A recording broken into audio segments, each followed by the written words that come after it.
स्वाध्यायः परमः। Doctor Baba Saheb Ambedkar open university.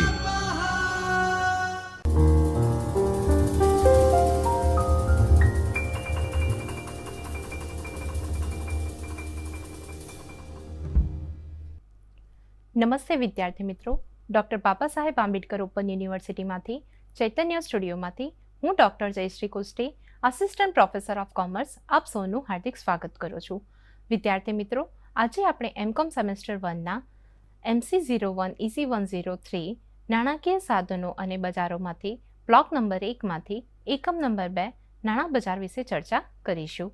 વિદ્યાર્થી મિત્રો, આજના લેક્ચરમાં આપણે નાણાં બજારની પ્રસ્તાવના, નાણાં બજારના કાર્યો શું છે, નાણાં બજારની લાક્ષણિકતાઓ શું છે અને નાણાં બજારનું શું મહત્વ છે તે વિશે ચર્ચા કરીશું. સૌપ્રથમ વાત કરીશું પ્રસ્તાવનાની.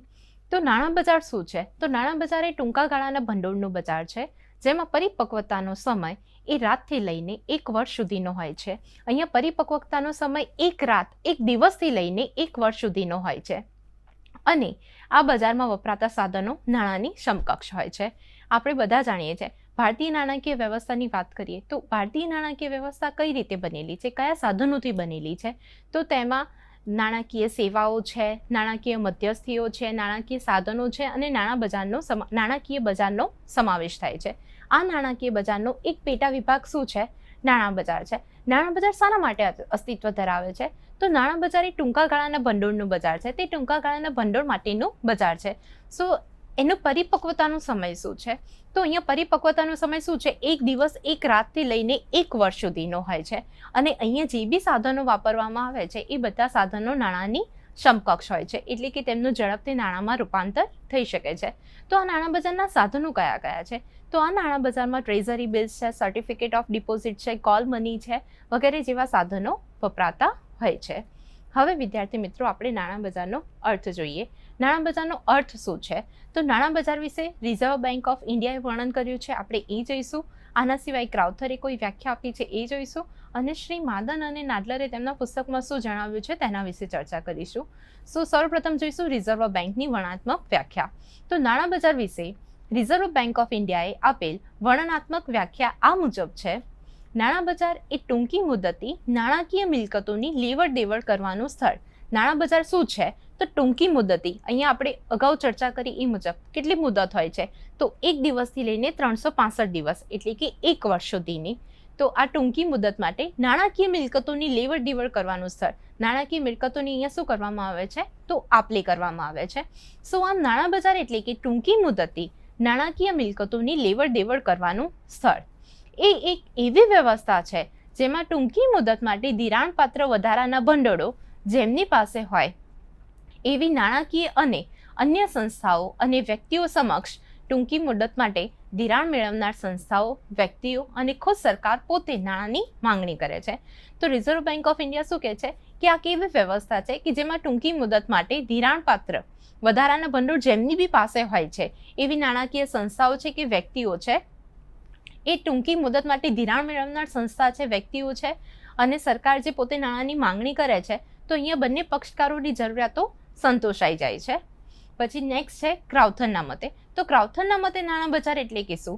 તો ક્રાઉથરના મતે ટૂંકી મુદતની શાખની આપ-લે કરતી વિવિધ સંસ્થાઓ અને પેઢીઓ એટલે કે નાણાં બજાર. ક્રાઉથર શું કહે છે કે ટૂંકી મુદતની શાખની ટૂંકા ગાળા માટે શાખ ઉપર આપ-લે કરતી વિવિધ સંસ્થાઓ અને પેઢીઓ એટલે કે નાણાં બજાર. પછી શ્રી માદન અને નાડલર શું જણાવે છે? તો શ્રી માદન અને નાડલર તેમના પુસ્તકમાં જણાવે છે કે નાણાં બજાર એ એક એવી વ્યવસ્થા છે કે જે દ્વારા ટૂંકી મુદત માટે ભંડોળનું ધિરાણ કરવામાં અને મેળવવામાં આવે છે અને જેના દ્વારા દુનિયાના કોઈ ચોક્કસ દેશના મોટાભાગના નાણાકીય વ્યવહારોનો નિકાલ થાય છે. તો માદન અને નાડલર તેમના પુસ્તકમાં શું જણાવે છે કે નાણાં બજાર એક એવી વ્યવસ્થા છે કે જે ટૂંકી મુદત માટે, એટલે કે 1 દિવસથી લઈને 1 વર્ષ સુધી માટે ભંડોળનું ધિરાણ કરવામાં આવે છે અને મેળવવામાં આવે છે. અને આ દ્વારા, એટલે કે આ વ્યવસ્થા દ્વારા દુનિયાના કોઈ ચોક્કસ દેશના મોટાભાગના નાણાકીય વ્યવહારોનો નિકાલ થાય છે. આમ વિદ્યાર્થી મિત્રો, આ વાત થઈ નાણાં બજારના અર્થની. હવે આપણે નાણાં બજારના કાર્યો વિશે ચર્ચા કરીશું. તો નાણાં બજારના કાર્યો કયા કયા છે? તો અહીંયા વાત કરીએ તો ધંધા ઉદ્યોગોની નાણાકીય સહાય, નફાના સર્જનની તક, આરબીઆઈના કાર્યોની ગતિશીલતા અને સરકારને સહાય. નાણાં બજારના કાર્યોમાં આ ચારનો સમાવેશ થાય છે. તો હવે આપણે પહેલી ચર્ચા કરીશું ધંધા ઉદ્યોગોને નાણાકીય સહાય. આપણે બધા જાણીએ છીએ કે કોઈ બી ધંધાકીય એકમ હોય છે તેમને ઓલવેઝલી નાણાંની જરૂર પડતી હોય છે. ક્યારેક તેમને ધંધાકીય એકમનું વિસ્તરણ કરવું હોય છે, ક્યારેક વિકાસ માટે, ક્યારેક રિસર્ચ માટે, પણ તેમને ઓલવેઝલી નાણાંની જરૂર પડતી હોય છે. તો નાણાં બજાર દ્વારા શું કરવામાં આવે છે? નાણાં બજાર દ્વારા જે સ્થાનિક છે અને વિદેશી ઉદ્યોગો છે તેમને નાણાકીય સહાય પૂરી પાડવામાં આવે છે. શું આમ નાણાં બજાર તેમને નાણાકીય સહાય પૂરી પાડે છે અને આ સહાયને કારણે ધંધાકીય એકમ પોતાનો વિકાસ કરી શકે છે અને અલ્ટિમેટલી ધંધાકીય એકમના વિકાસથી તે દેશની આર્થિક વૃદ્ધિમાં પરિણમે છે. શું આમ નાણાં બજારનું એક મહત્વનું કાર્ય કયું છે? તો ધંધા અને ઉદ્યોગોની નાણાકીય સહાય પૂરી પાડવાનું. બીજું છે નફાના સર્જનની તક. તો આપણે બધા જાણીએ છીએ કે નાણાં બજારમાં કમર્શિયલ બેંક એ ઇમ્પોર્ટન્ટ રોલ પ્લે કરે છે. નાણાં બજારના વિકાસમાં કમર્શિયલ બેંકનો ફાળો ખૂબ જ મહત્વનો હોય છે. આ કમર્શિયલ બેંક જનરલી શું કરે છે? તો ગ્રાહકો પાસેથી થાપણો સ્વીકારે છે અને તેનું ધિરાણ કરે છે. શું આમ થાપણો સ્વીકારવાનું અને તેનું ધિરાણ કરવાનું, આ બંનેની જે તફાવતની રકમ છે તેનાથી શું થાય છે? તો તેનાથી નફાનું સર્જન થાય છે. આમ કમર્શિયલ બેંક થાપણો સ્વીકારે છે અને ધિરાણ કરે છે અને તેના તફાવતની રકમ છે તેના કારણે શું કરે છે? નફાનું સર્જન કરે છે અને આવકની ઓપોર્ચ્યુનિટી ઊભી કરે છે. આ ઉપરાંત આ કમર્શિયલ બેંકો શું કરે છે? તો બજારની તરલતા છે તેને જાળવી રાખવા માટે પણ મહત્વનો ભાગ ભજવે છે. શું આમ નાણાં બજારના મહત્વના કાર્યોમાં એક નફાની સર્જનની તકનું પણ કાર્ય છે. ધેન થર્ડ નંબરનું છે આરબીઆઈના કાર્યોની ગતિશીલતા. તો આપણે બધા જાણીએ છીએ કે દેશની જે બેન્કિંગ વ્યવસ્થા હોય છે તેની અલ્ટિમેટલી સત્તાની જવાબદારી કોની હોય છે? તો કોઈ બી દેશની બેન્કિંગ વ્યવસ્થાની સત્તાની જવાબદારીની કાર્ય છે એ દેશની મધ્યસ્થ બેંકનું હોય છે. ભારતમાં વાત કરીએ તો ભારતની મધ્યસ્થ બેંક કઈ છે? તો ભારતની મધ્યસ્થ બેંક છે રિઝર્વ બેંક ઓફ ઇન્ડિયા. તો દેશની બેન્કિંગ વ્યવસ્થાનો વિકાસ એ કોના અંડરમાં આવે છે? તો આરબીઆઈ એને જોવે છે. એટલે કે મધ્યસ્થ બેંક તરીકે આરબીઆઈનું કાર્ય છે કે દેશની બેન્કિંગ વ્યવસ્થાનો વિકાસ સરળ રીતે થવો જોઈએ, તેમાં કોઈ બી પ્રકારનો હસ્તક્ષેપ ના થાય, એ બધી જવાબદારી કોની હોય છે? આરબીઆઈની હોય છે. તો આરબીઆઈ પોતાનું કાર્ય સારું કરી શકે એના માટે પણ નાણાં બજાર મહત્વની ભૂમિકા ભજવે છે. કારણ કે અલ્ટિમેટલી દેશના આયોજન માટે જે નાણાકીય નીતિ ઘડવામાં આવે છે એ નાણાકીય નીતિનું અમલીકરણ ક્યાં થાય છે? એ નાણાકીય નીતિનું અમલીકરણ તો નાણાં બજારમાં જ થાય છે. સો નાણાં બજાર જો અસરકારક રીતે કાર્ય કરી શકશે તો અને તો જ દેશની બેન્કિંગ વ્યવસ્થા છે તે સારી રીતે કાર્ય કરી શકે છે તેમ કહી શકાય છે. સો આમ આરબીઆઈના કાર્યોની ગતિશીલતા આપવા માટે પણ નાણાં બજાર ખૂબ જ મહત્વનું ગણાય છે. ધેન નંબર 4 સરકારને સહાય. જેવી રીતે ધંધાકીય એકમને પૈસાની જરૂર હોય છે તેવી જ રીતે ગવર્મેન્ટને પણ, સરકારને પણ વિકાસના કાર્યો કરવા માટે પૈસાની જરૂર પડતી હોય છે. તો આના માટે નાણાં બજારના સાધન દ્વારા સરકારને પણ સહાય પૂરી પાડવામાં આવે છે. સરકારને પણ નાણાં બજારના જે ટૂંકા ગાળાના સાધનો છે એ દ્વારા સરકારને પણ ફાઇનાન્શિયલી સહાય પૂરી પાડવામાં આવે છે અને આના માટે ટ્રેઝરી બિલ્સ ખૂબ જ મહત્વનું ગણવામાં આવે છે. સો આમ નાણાં બજાર દ્વારા સરકારને સહાય પણ આપવામાં આવે છે. હવે વિદ્યાર્થી મિત્રો આપણે આગળ નાણાં બજારના લક્ષણો જોઈશું કે આ નાણાં બજારના લક્ષણો શું છે. તો પહેલું જ છે લક્ષણમાં આરબીઆઈનું નિયંત્રણ. તો નાણાં બજાર કોના નિયંત્રણ હેઠળ કાર્ય કરે છે? તો આ નાણાં બજાર આરબીઆઈના નિયંત્રણ હેઠળ કાર્ય કરે છે. નાણાં બજારના જે બી પક્ષકારો છે, જે બી સાધનો છે, જે બી પ્રવૃત્તિઓ છે એ બધા આરબીઆઈની ગાઈડલાઇન્સથી બંધન કરતા છે, આરબીઆઈના નિયમોને બંધન કરતા છે. સો આમ નાણાં બજારનું નિયંત્રણ કોના દ્વારા કરવામાં આવે છે? તો આરબીઆઈ એટલે કે રિઝર્વ બેંક ઓફ ઇન્ડિયા દ્વારા કરવામાં આવે છે. દેન બીજું લક્ષણ છે ટૂંકા ગાળાની જરૂરિયાત. કોઈ બી ધંધાકીય એકમ હોય તેને બે રીતે નાણાંની જરૂરિયાત હોઈ શકે છે. એક તો લાંબા ગાળા માટે અને બીજું ટૂંકા ગાળા માટે. સો જ્યારે બી ધંધાકીય એકમને લાંબા ગાળા માટે નાણાંની જરૂરિયાત હોય છે તો તે જરૂરિયાત શાના દ્વારા પૂરી કરવામાં આવે છે? તો તે જરૂરિયાત પૂરી કરવા માટે મૂડી બજાર છે. પરંતુ ટૂંકા ગાળાના નાણાંની વાત કરીએ કે જ્યારે ધંધાકીય એકમને એક દિવસ એક રાતથી લઈને 365 દિવસ માટે એટલે કે એક વર્ષ માટે નાણાંની જરૂર હોય તો એ વખતે નાણાં બજારના સાધનો દ્વારા ધંધાકીય એકમની આ નીડને સેટિસ્ફાઈડ કરવામાં આવે છે. દેન થર્ડ નંબરનો પોઈન્ટ છે પરિપક્વતાનો સમય. સો નાણાં બજારનું એક આગવું લક્ષણ શું છે કે અહીંયાના જે બી સાધનો છે તેની પરિપક્વતાનો સમય એક દિવસથી લઈને 365 દિવસ સુધીનો હોય છે. દેન નંબર 4 છે નાણાંનો વિકલ્પ. નાણાં બજારમાં જે બી સાધનો વાપરવામાં આવે છે જેમ કે ટ્રેઝરી બિલ્સ છે, સર્ટિફિકેટ ઓફ ડિપોઝિટ છે, કમર્શિયલ બિલ છે, તો આ જે બધા સાધનો છે તેને નાણાંનો વિકલ્પ અથવા તો નાણાંની સમકક્ષ તરીકે ઓળખવામાં આવે છે. કેમ? કારણ કે આ જે બધા સાધનો છે તેમનું ઇઝીલી વેચાણ થઈ શકે છે અને તેનું નાણાંમાં રૂપાંતર થઈ શકે છે. સો આમ નાણાં બજારના જે બી સાધનો છે તેને નાણાંનો વિકલ્પ તરીકે ઓળખવામાં આવે છે. દેન પોઈન્ટ નંબર 5, ન્યૂનતમ પડતર. તો આપણે અગાઉ વાત કરી કે નાણાં બજાર શું છે, તો ટૂંકા ગાળાની જરૂરિયાત સેટિસ્ફાઈડ કરે છે. જ્યારે બી કોઈ બી ધંધા કે એકમને ટૂંકા ગાળા માટે ફંડની જરૂરિયાત હોય તો તેના માટે નાણાં બજાર અસ્તિત્વમાં છે. તો નાણાં બજારમાં જે બી સાધનો વાપરવામાં આવે છે એ ટૂંકા ગાળા માટેના હોવાથી તેની પડતર મૂડી બજારના સાધનોની પડતર કરતાં ઓછી હોય છે. સો આમ તેની પડતર મૂડી બજારના સાધનો કરતાં ન્યૂનતમ હોય છે. દેન પોઈન્ટ નંબર 6, નાણાકીય વ્યવસ્થાનો ભાગ. આપણે આગળ જોયું કે નાણાકીય વ્યવસ્થા એ કયા અંગોની બનેલી છે. તો નાણાકીય વ્યવસ્થામાં નાણાકીય મધ્યસ્થીઓ છે, નાણાકીય સેવાઓ છે, નાણાકીય સાધનો છે અને નાણાકીય બજારો છે. આ નાણાકીય બજારોમાંથી નાણાં બજાર એ નાણાકીય બજારોનો પેટા વિભાગ છે. સો આમ તે નાણાકીય વ્યવસ્થાનો એક ભાગ છે. ધેન પોઈન્ટ નંબર 7, નાણાકીય નીતિનું અમલીકરણ. આપણે બધા જાણીએ છીએ કે કોઈ બી દેશના આર્થિક વિકાસ માટે શું કરવામાં આવે છે? આર્થિક આયોજન ઘડવામાં આવે છે, આર્થિક આયોજનની પ્લાનિંગ કરવામાં આવે છે, આર્થિક આયોજન બનાવવામાં આવે છે અને આ જ આર્થિક આયોજનના અમલ માટે નાણાકીય નીતિનું ઘડવામાં આવે છે. તો જ્યારે આ નાણાકીય નીતિઓ ઘડવામાં આવે છે તો ત્યારે તેનું અમલીકરણ ક્યાં થાય છે? તો આ નાણાકીય નીતિનું અમલીકરણ એ નાણાં બજારમાં જ થાય છે. સો આમ નાણાકીય નીતિના અમલીકરણ માટે પણ નાણાં બજાર ખૂબ જ મહત્વની ભૂમિકા ભજવે છે. દેન નેક્સ્ટ છે જુદા જુદા નાણાકીય સાધનો.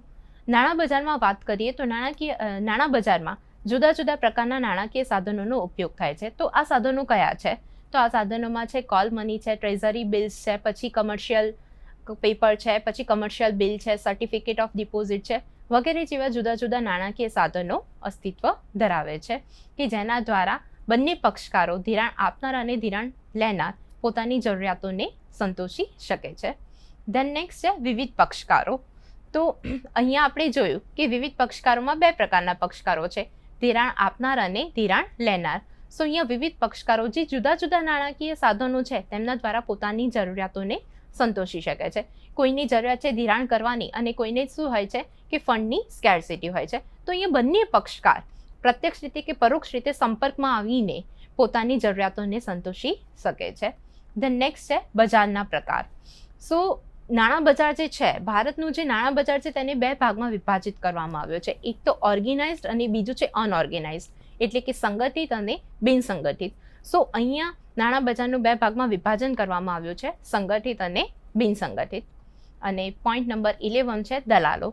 સો નાણાં બજારમાં અહીંયા શું છે કે જે બી પક્ષકારો છે તે પ્રત્યક્ષ કાં તો પરોક્ષ રીતે એકબીજા સાથે કોન્ટેક્ટમાં આવે છે. અહીંયા જનરલી નાણાં બજારમાં જોવા જઈએ તો આ ટૂંકા ગાળાનું બજાર છે. તો અહીંયા મોસ્ટ ઓફ જે બી પક્ષકારો છે એ એકબીજા સાથે પ્રત્યક્ષ રીતે સંપર્કમાં આવે છે. તેથી અહીંયા દલાલોની નહિવત રિક્વાયરમેન્ટ હોય છે, દલાલોની એકદમ વધારે પડતી જરૂર હોતી નથી. સો આ વાત થઈ નાણાં બજારના લક્ષણોની. હવે વિદ્યાર્થી મિત્રો આપણે નાણાં બજારનું મહત્વ જોઈએ. તો નાણાં બજાર શાના માટે મહત્વ ધરાવે છે?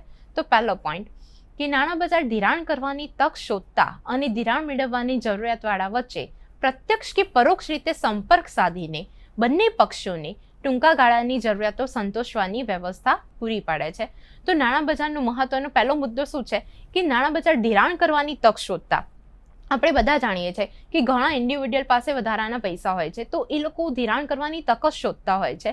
તો નાણાં બજાર ધિરાણ કરવાની તક શોધતા અને ધિરાણ મેળવવાની જરૂરિયાતવાળા વચ્ચે, અને અમુક લોકોને શું હોય છે ધિરાણની જરૂર હોય છે, તો જે ધિરાણ કરવાની તક શોધે છે અને જેને ધિરાણની જરૂર છે એ બંને વચ્ચે પ્રત્યક્ષ કે પરોક્ષ રીતે સંપર્ક સાધીને બંને પક્ષોને ટૂંકા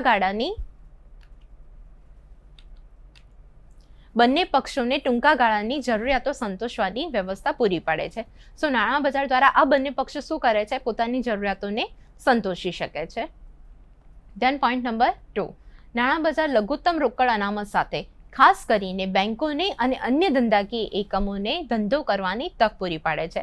તો નાણાં બજારમાં શું હોય છે? તો લઘુત્તમ રોકડ અનામત સાથે ખાસ કરીને બેંકોને અને અન્ય ધંધાકીય એકમોને ધંધો કરવાની તક પૂરી પાડે છે. બેંકો લઘુત્તમ રોકડ અનામત રાખી શકે છે અને જ્યારે પૈસાની વધુ જરૂર હોય ત્યારે તે નાણાં બજારમાંથી પૈસા મેળવી શકે છે. સો આમ બેંકોને અને અન્ય ધંધાકીય એકમોને તે ધંધો કરવાની તક પૂરી પાડે છે. ધેન પોઈન્ટ નંબર 3, ધિરાણપાત્ર વધારો ધરાવનારાઓને પોતાની તરલતાને જોખમમાં મૂક્યા વગર ટૂંકા ગાળા માટે રોકાણ કરીને આવક કમાવાની તક મળે છે. અહીંયા જે બે વ્યક્તિ ધિરાણપાત્ર વધારો ધરાવે છે તો નાણાં બજાર શું કરે છે તો તેમને પોતાની તરલતાને જોખમમાં મૂક્યા વગર ટૂંકા ગાળા માટે રોકાણ કરીને વધારાની આવક કમાવાની તક આપે છે. આના કારણે શું થાય છે તો બજારમાં તરલતા હોય છે તે પણ વધી જાય છે.